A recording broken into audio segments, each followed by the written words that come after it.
Magandang araw mga masisipag na mag-aaral. Naisip nyo na ba kung paano kumikita ang isang taong nagkukumpuni ng electric fan, cellphone o sirang upuan?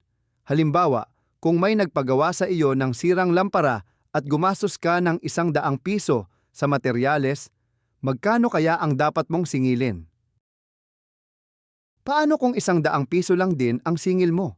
May kita ka ba? O baka naman malugi ka pa?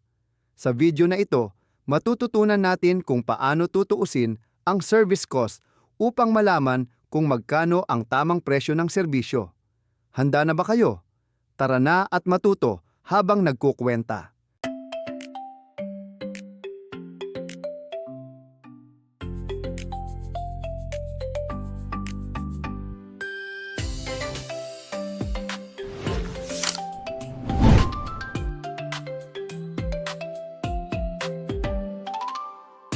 Bago tayo magsimula, balikan muna natin ang ating nakaraang aralin. Ano ang mga hakbang sa pagkukumpuni ng kagamitang dekuryente? Ano ang mga kasangkapan at materyales na ginagamit sa pagkukumpuni? Bakit mahalaga ang pag-iingat kapag nagkukumpuni?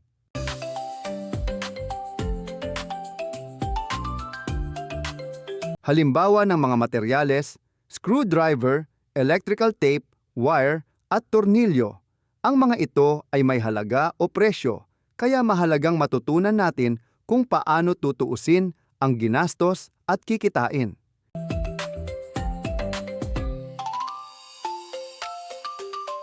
Maglaro muna tayo ng show me game. Sabihin nating may mga bagay na may presyo. Lapis, ₱6. Ballpen, ₱8. Ruler, ₱15. Papel, ₱1. Sharpener, ₱5.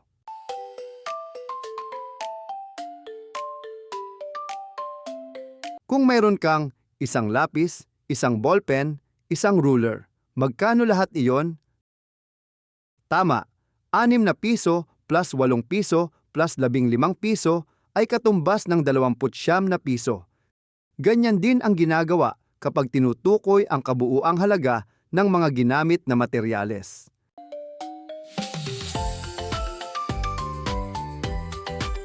Upang mas maintindihan natin ang aralin, alamin muna natin ang ilang mahahalagang salita.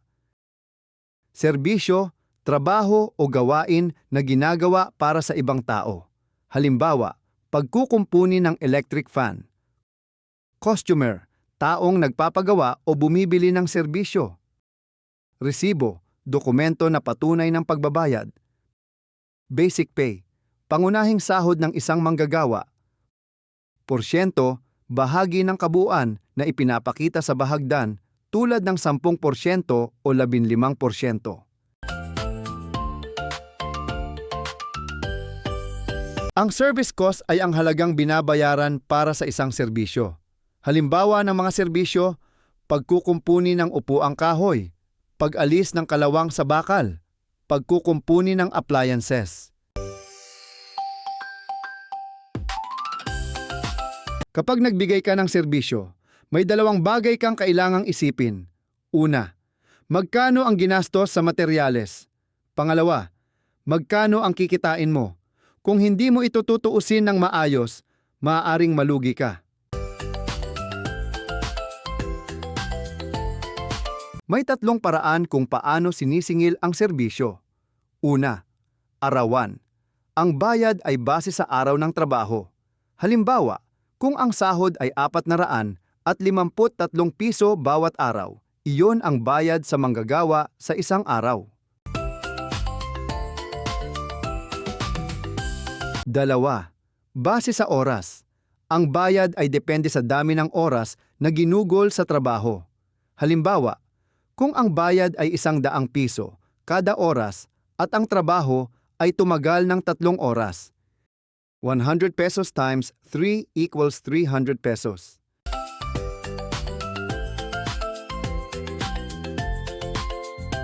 Tatlo, kontrata o pakyawan. Ito ay isang napagkasunduang presyo para sa buong trabaho. Halimbawa, pagkukumpuni ng gate, ₱2,000 kabuuan.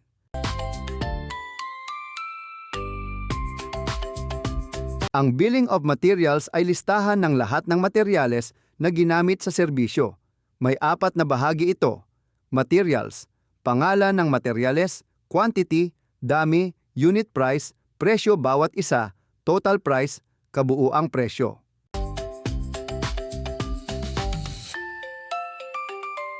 Halimbawa, rust remover, 3 galon, 700 piso bawat galon. 3 times 700 equals 2,100 pesos. Kung may iba pang materyales tulad ng papel de liha na 100 piso, magiging 2,100 piso plus 100 piso ay katumbas ng 2,200 piso. Ito ang kabuuang gastos sa materyales.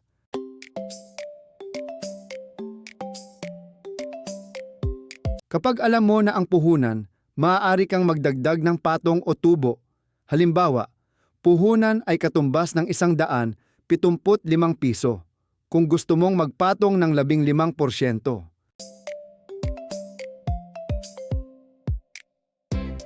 Step 1. 175 piso times 15% ay katumbas ng 26 na piso at 25 sentimo. Step 2. 175 piso plus 26 na piso at 25 sentimo ay katumbas ng 200 at 1 piso at 25 sentimo.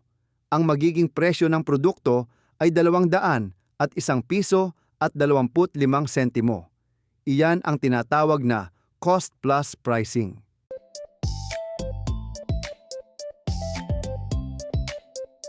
Mas mapapadali ang pagtutuos kung gagamit tayo ng Microsoft Excel. Mga hakbang. 1. Buksan ang Microsoft Excel. 2. I-click ang blank workbook. 3. Ilagay ang mga datos sa table.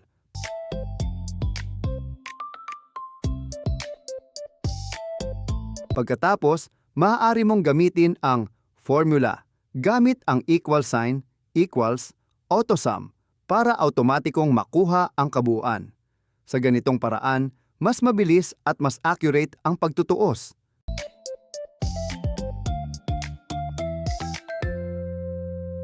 Ngayon alam na natin na ang service cost ay bayad sa serbisyo. Mahalaga ang pagtutuos ng gastos at kita. May iba't ibang paraan ng pagpresyo ng serbisyo. Maaaring gumamit ng Microsoft Excel upang mapadali ang pagkukuwenta.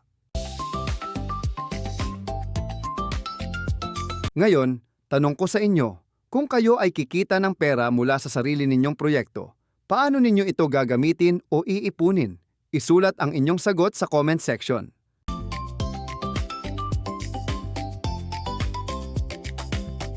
At kung may natutunan kayo sa ating aralin ngayon, like, share, at mag-subscribe sa Study Buddy PH para sa mas marami pang madaling aralin para sa Grade 5. Kita-kits sa susunod nating lesson. Ngayon para mas lalo pa tayong matuto, gawin ang mga sumusunod na gawain.